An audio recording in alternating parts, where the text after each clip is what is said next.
Hey y'all, Heather here from Bakwagak Farm. Doing a quick little video tutorial, I guess, of how I plant my microgreens. I succession grow them, so as soon as I have a tray starting to sprout, I generally will start. I usually do 2 trays at a time, actually, so I'll do 2 trays. Once they start sprouting, I will do 2 more trays behind it. That way I have constant microgreens. Anyway, so here is my handy dandy seed packet box. We got this tote from, I believe, yes, it was Hobby Lobby. It's like around $14, I think, for this size. And I think it is a 7 or 6 by 8. So I have a lot of different sized seed packets, some of which are almost 6 inches tall. So this ended up working out pretty good for now. I actually got 2 of these just in case. Well, that's kind of an understatement. I got a second one because my husband suggested I get another one because I'm for sure going to get more seeds. This is my collection thus far. I have them separated by category just in the 4 sections that I have. So just a quick rundown of what's in here. I've got tomato seeds in the front, lots of different heirlooms. Most of my seeds I buy from M.I. Gardner and Baker Seed Company. Love them both. Great selection, great prices. Most of the seeds that M.I. Gardner sells are like 99 cents a packet.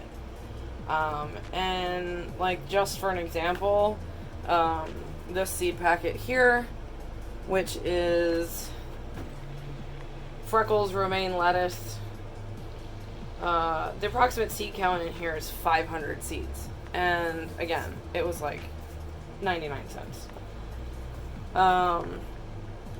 The ones from Baker Creek Heirloom Seeds are pretty large packets. I don't really know. It doesn't really say how many seeds are in here, but from what I understand, you get a lot of seeds. They're a little more expensive, but you get a ton of seeds, like more than you could ever use in a season. So anyway, in the front here, I've got tomatoes, and I have some baggies of some tomato seeds that I have harvested and saved. These I just use for picking seeds up, and they're just little plastic tweezers. Just for planting like the really small stuff, it's a lot easier. I pour them in my hand or a little cup, and then pick them out one at a time when I'm planting my seedlings. The second section in here is all greens. I've got lettuces, cabbage, bok choy, Swiss chard, spinach, and then my microgreen seeds are also in here. I buy these off of eBay, actually, and I bought this packet about 2 months ago, and it's only about half empty. I think I paid like $7 for this. And I also got, so that one was the Pacific mix. This is radish, broccoli, alfalfa, lettuce, and kale. And the other one I bought is the Triple C mix, which is cabbage, carrot, and clover. I love them both. Excellent germination.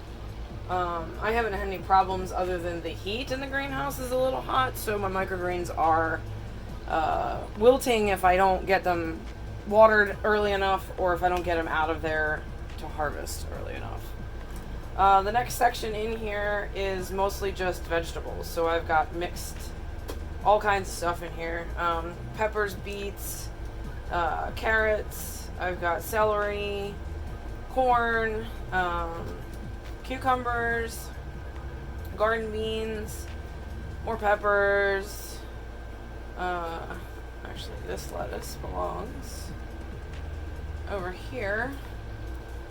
We've got lima beans in here, and radishes, and more kinds of peppers, and squash, this spaghetti squash and turnips, moon and stars watermelon.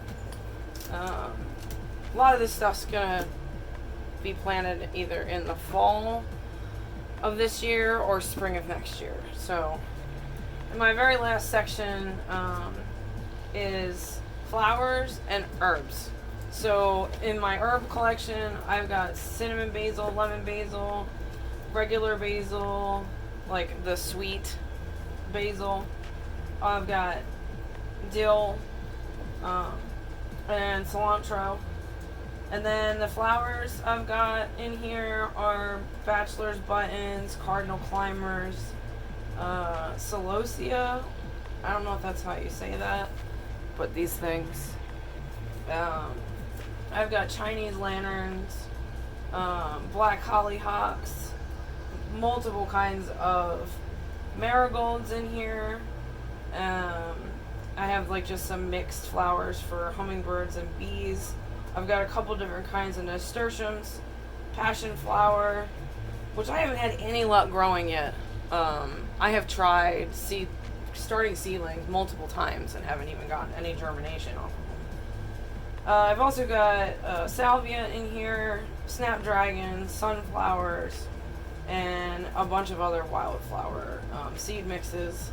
So that's my seed collection in all its glory so far. I do have actually some more stuff in this tote here, which I've got bulbs and some other wildflower seeds in bags that I've collected from wildflower bouquets that I've had. So we're gonna do a mix. I'm gonna do one tray of the Pacific mix and one tray of the Triple C. I use these clear plastic salad or greens containers that come from the supermarket. The mats are like a bamboo fiber and it has like a biodegradable bottom on it. I bought them, like a pack of them off of Amazon, I think for like $20. I think there's like 40 mats in it or something like that. And then as you can see, I've already watered this down, so it's nice and sopping wet. With a little extra, when you tilt the container, you can see the little bit of excess water. This is actually rainwater from my rain collection barrel outside. And I label these trays with what kind of microgreens I'm putting in them, just because I like to see how well they're growing. So I'm going to start with the Pacific mix, and I don't know if this is how you're supposed to do this, but this is how I do it, and it's been working. I generally pinch some seeds, and I'll like poke the mat a little bit with my fingers to make some indents in it. And then I just kind of sprinkle the seeds, and I try to cover as much of the mat as I possibly can. So when I say like a pinch, I mean like I just stick my fingers in the bag and pinch like what I can grab, which isn't like a ton, but you don't need a whole lot at once when you're putting them in here because they have a tendency to bounce, and I want to try to like germinate all the seeds so nothing goes to waste. I don't know why the camera's not focusing. There it is. So I will do, I don't know, I'm gonna count and see how many pinches of seeds this actually takes me to fill up this mat. I'm on 5, so 6, 7. I'm gonna say it's gonna be about 10. 8.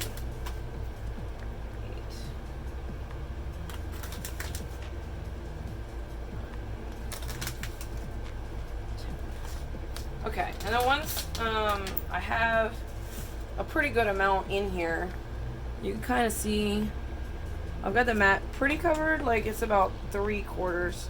I try to go around and push the seeds down and then try to pick up any of the ones that have fallen off of the mat onto the side and get them onto the mat. And the reason I push them down is just because I'm going to transport this from my studio here out to the greenhouse, and I don't want seeds rolling out of place. So I like to kind of keep them pretty tightly packed on here. We're definitely going to need some more. So I guess that was about 10 pinches. I'm going to do at least 2 or 3 more, and then we'll see where we're at.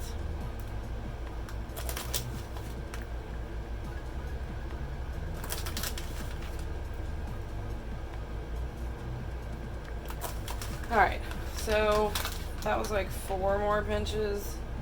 I'm going to just spread these out a little bit. Make sure I get as much of the mat utilized as I can.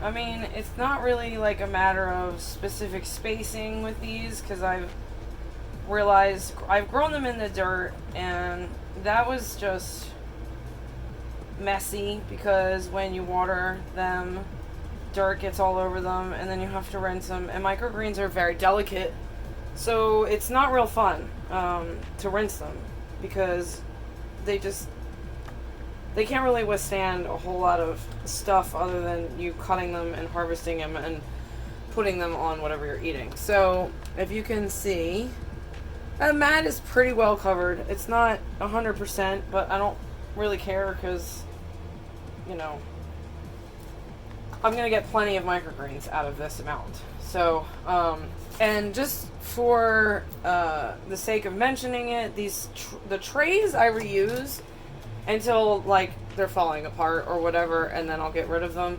But I have a giant stack of them. When we do the next greenhouse tour, I'll kind of show you. Like, I've been collecting them. So right now we have some greens, but not enough, and so I'm still having to buy my organic arugula from HEB. So I save the containers every time just to reuse for... I can plant seedlings in these at some point if I want, put dirt in here or whatever. I might as well use them for something instead of just throwing them away, because we do not have recycling out here in the country where we are, and we also have nowhere to keep stuff to take somewhere to recycle. And I have a 2-door Jeep. The back seat is not in it, but there's not a whole lot of cargo space in there at the moment either, and I'm just like trying to reuse as much as I can. I hate buying stuff in plastic, but right now this is the option that I have. So the mats, however, are not reusable. The mats are one-time use. By the time you've watered and let this sit and the seedlings have rooted and all of that, the mat gets pretty well tore up. I imagine if you were like super thrifty, you could figure out a way to plant over top of the roots that were already embedded into the mat. I'm not sure. I don't do it just because I feel like it would be a risky thing, because the seed roots and the seed shells and stuff that would be left behind, I feel like would be a cause for mold to happen, because it would be even tighter packed when the seedlings are trying to grow. So the first tray is done. And again, that was the Pacific mix. At some point, I'm going to figure out how to do links, and I will put links on all my videos to where I buy certain things. But for right now, I just looked up microgreens on eBay and found this person selling like massive amounts of seeds for like around $7 a packet. So we're going to do the triple C mix in this second tray here. This mat is slightly more wet than the other one, but it is not a big deal. Because basically, the more wet the mat is, the better it seems to work for me. Because I need it to stay super moist while your seeds are germinating, and you don't want to keep disturbing it, and I'll explain that in a second. So, this mix is actually a little bit easier to spread because it doesn't have as many different sizes of seeds as the Pacific mix does. The Pacific mix has really small seeds and some that are like quite large. They're about like, I don't know, 1/8 of an inch. Most of these are all like relatively like the size of sesame seeds, but a little more round. So, anyway, about disturbing the microgreens. So, when I put these out in the greenhouse, obviously I get a lot of sun in there. The sides are clear, the front is clear, the roof is clear. We do have a shade cloth on the roof. However, we could only get a hold of a 30% shade cloth. Everything else has been sold out. So, we're not blocking as much sun as we would like. We do the best we can with what we've got going on in there. We have it vented, and I have the glass out of the screen door completely. We have a ventilation fan and then a 20-inch just like industrial metal fan that we bought from Walmart for I think $30, hanging in the rafters in there just to blow the air around and try to keep it somewhat cool. And because we're having record high heat temperatures right now, I believe the heat index today is somewhere close to 110. I've been going out every 2 hours and turning on the misting system just for a few minutes to cool the air down a little bit. I also ridiculously soaked down the beds outside last night and again this morning, just to make sure that nothing suffers in this heat. Because we've got some newer tomato plants out there, which I know will probably be fine. They were propagated from other plants that I had when I was pulling off the suckers when I was pruning, and they're all doing pretty well. They're also on the right side of the greenhouse, so from in my studio out this window, I look straight at the greenhouse door. Let me see if I can move this and show you. Why is there so much stuff in the way? So, if you look out there, you can see my shelving, and then beyond that is the middle box with all the tomatoes in it, and then beyond that is the door. So you can kind of look straight on. So to the right side is where the late afternoon sun is. This side, the left side, gets the sun pretty much all day, and then it comes over the greenhouse kind of on a diagonal from corner to corner. So that being said, these shelves back here, they get a pretty good amount of sun and shade throughout the day. But because when your seedlings are just brand new, and also like these are not in dirt, dirt protects seedlings as they're germinating from basically being burnt by the sun. Because these are not planted in dirt, we don't have that option. So these guys I have to cover with something. So I have two big white bins out there that are like dishwashing trays from like a restaurant or whatever. So once I put these in the greenhouse, I'll actually cover them with the tray and allow them to not be scalded by the sun until there's like actual green poking up. So like, I don't know, they're usually about half-inch tall, maybe a little less, when I decide to take the cover off. And then I kind of keep them on the shelf that has the most amount of shade on it throughout the day, which right now is the shelf that you can basically see right out the window. So I'm actually going to go out there into the greenhouse right now, and I think if I move this, of course I can't reach it, I'm going to move that, and then maybe you can see through the window. If I take my camera out there, it's going to overheat because it's actually just my phone. So let me see if I can get this thing out of the way. There we go. Okay. So I'm going to take the trays out, put them on the shelf, cover them up. You can see I've got both mats pretty well covered, and I will be right back.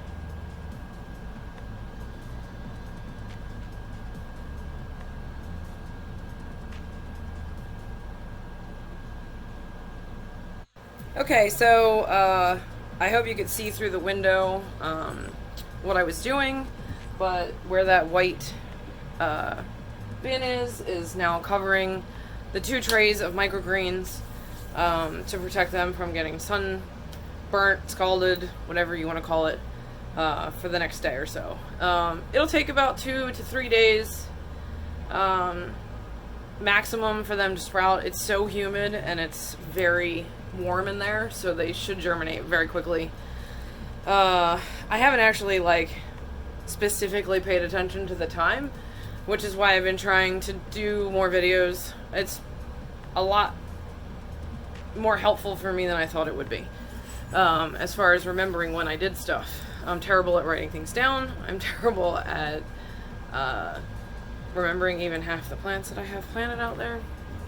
So anyway, I hope that this was helpful for y'all. Anybody who's interested in microgreens, don't be afraid. This is my first time ever growing them. I never grew them in the past. I've always bought them. They're actually super easy. They're really hard to screw up. I am going to mention, I did have a friend ask a really important question that I never really thought of that people might be wondering. So, microgreens are not going to keep growing. So, okay, let me rephrase. They're not like something you can harvest and then continually harvest. It's not like lettuce. When you're growing lettuce, you can pull some leaves off and the plant will continue to grow. With microgreens, you're basically taking the seedling completely. So when you trim them off the mat or pull them out, however you like to do it, I prefer trimming them with scissors because then I'm not getting any of the fibers from the mat in my microgreens. But once you trim them, that's it. There's one shot deal. She tried growing microgreens for the first time and didn't realize that. And oddly enough, if I hadn't known a little bit of more background on microgreens and how they grow, and I did a little bit of research but not a lot, I probably would have assumed the same thing because it's an easy thing if you don't garden all the time or you just don't have the time and energy to do the research. But on the other hand, it's one of those things where I feel like for me gardening is a learning experience. Always. No matter how much I think I know or how much research I have done, there's always going to be something new. There's always going to be something different. I could plant the same exact seeds the same exact way every year, and every year things are going to grow differently. They're going to produce differently. You might have everything you plant germinate. You might have none. You might only have a little bit. For me, it's more fun because it's science and nature, and plus I get to eat awesome things that I'm growing. I should also probably mention that it's not a big deal if you make a mistake. I mean, I hear gardeners that I follow on YouTube constantly telling people, you know what, it's okay to screw up a little bit. I mean, no one is perfect at gardening. No one is perfect at growing food in any way, shape, or form. Because you can't predict how a seed is going to germinate, if it's going to germinate, how the weather's going to be.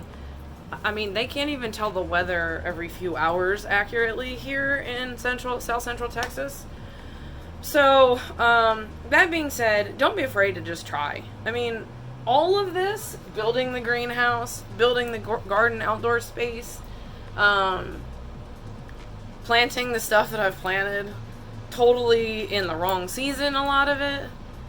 I just didn't really care, I guess. I just wanted to see what would happen. It's more like an experiment than a very serious thing, because we are planning in the very near future to try to do small scale homestead. just me and my husband. We do not have children. He has children from a previous relationship, but his kids are grown, and I just never had any children. I'm to the point in my life now where I'm in my 40s, and I'm real happy with the way things are. Having animals is fulfilling enough for me to provide something for me to be motherly to besides my husband, which is something I do a lot. I like taking care of people. I'm definitely a giver and a pleaser. So, having stuff to nurture, whether it be plants or, the dogs or the chickens, it's a very fulfilling lifestyle for me.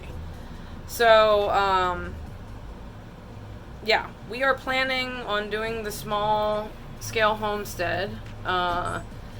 And I'm not going to release a whole lot of information about it yet because we are still in the very beginning stages of planning what we are going to do. I will, however, mention that we are going to at least do dairy goats.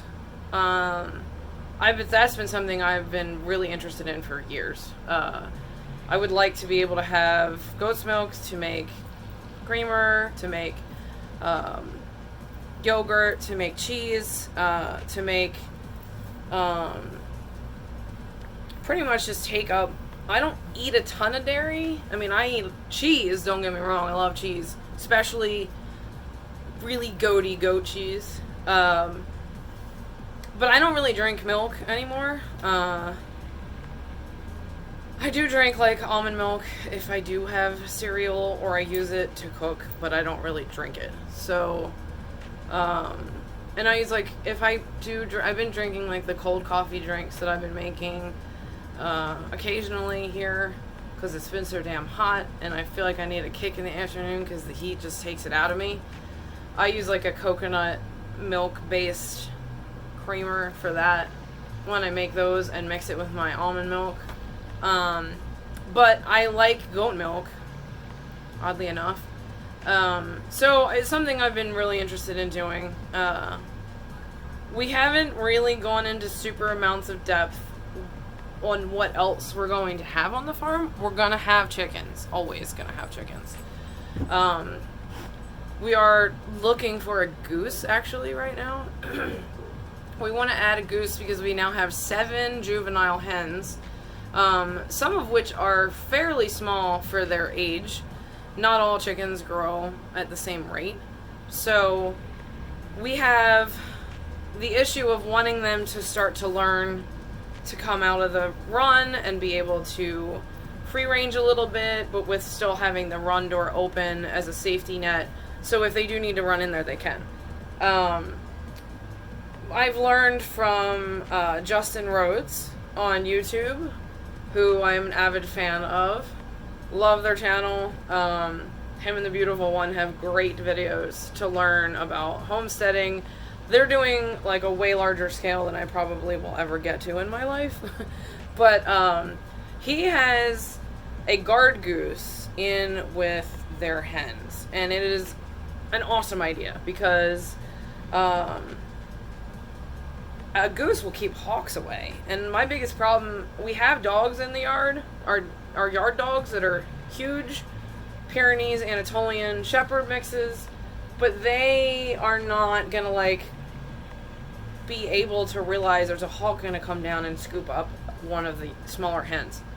A goose, however, is down at that level and will make a bunch of noise, and most of the time hawks, like we have red-tailed hawks here and stuff like that, they're not huge, but they're definitely big enough to pick up a small hen who, even with all the bulk that it looks like a small hen has, it's all feathers. They don't weigh anything. So a hawk could pick them up very easily. So yeah, we're looking for a goose. We haven't had any luck thus far. It's only been about a week, I guess. People are either selling them as pairs, like mated pairs, which is fine. I understand the reasoning behind that, but we strictly just want a female goose, just one. just for the purpose of helping protect the chickens. It's just an extra layer of security for us. Because the dogs can only do so much. They can keep stuff off the perimeter of the property. But as far as aerial attacks, like, unless they're right there, a hawk probably won't come down. But if they're laying in the shade somewhere or under the porch, they're not even going to notice. So, anyway, if anybody happens to be watching this that lives anywhere near us, again, we are like near Lockhart, closer to Lockhart than Austin, but we're like a half hour from Austin, half hour from like San Marcos. We're not looking to travel like 100 miles to get a goose. But if anybody happens to know someone local that might be willing to sell us a goose, looking for like a juvenile, maybe like 6 to 8 months old to like a year old or something, preferably that has some experience being around chickens. If not, it's no big deal because I can train the situation pretty easily. We would also, and we don't want to spend a ton of money, like, you know, I'm thinking like under $50 would be really great, but we'd also be willing to trade. So we're actually pretty soon going to put a few of our just over a year old hens up for sale. They're good egg layers. We have, I think, 2 different breeds we're going to put up. And I'm selling them for about $35 to $40 a hen. It would be nice to be able to trade somebody who was looking for a good egg-laying hen for a goose instead of us having to spend money in something that we've already invested in for, I mean, I've hand-raised the hens that we're going to be selling, I hand-raised from chicks that were only like a day or 2 old. And they're great hens. They were very reliable as far as laying. We have a few that are going in and out of being broody right now, which is awesome if somebody wants to try to hatch some eggs. But anyway, if anybody's interested in giving us information for Goose, you can drop a comment for us. I think I've like rambled on enough, probably. I don't know. There's more stuff that I was going to say, but I kind of forgot, and I lost my train of thought, which happens a lot. So I'm going to just cut myself off here. There's going to be plenty of time for me to talk your ear off in all the other videos that I plan on doing. So I hope that the microgreen planting was helpful for y'all.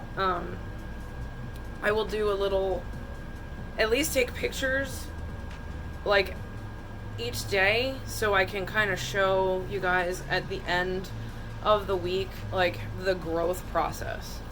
Other than that, please like the videos, subscribe, share our channel.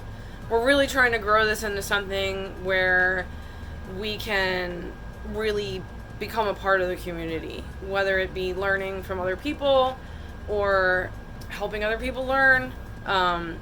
We're doing this really small scale right now, and it's kind of actually good. I think that we're starting small. It's been a really great learning experience thus far, and I'm sure we're only going to learn more because this will be our first fall this year, planting out here, and actually it'll be our very first official spring planting because we were so behind getting the studio drywalled in, lights and all the power and everything, that we didn't start the greenhouse till 2 months after our original plan to start it. So the greenhouse wasn't done until late April, mid to late April, and it was too late. Like, I hadn't started any seedlings yet. A lot of the plants that we have, we just started plants just to get stuff in the dirt. And most of the stuff I planted from seedlings didn't make it because it got too hot too fast. That being said, I have like a way better plan for next year and for the fall. So wish us luck on that. I guess I'm going to cut it off here. Leave comments, ask questions, and I hope you enjoy the content so far. Talk to you guys later. Peace. I figured that I should probably at least explain a little bit about what microgreens are, in case you don't know. So microgreens are basically baby shoots of all the stuff that I told you guys were in the microgreen seeds.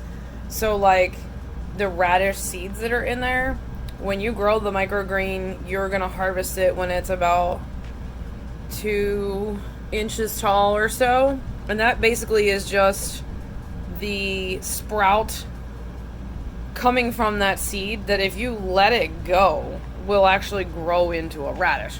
Not in that tray, of course, not on that mat. You would have to put it like in dirt or whatever to get it to actually root. But I just thought I would throw that in there for anybody who is confused on what microgreens actually are. So basically, microgreen is baby. It's the greens from any kind of vegetable that grows a leafy top.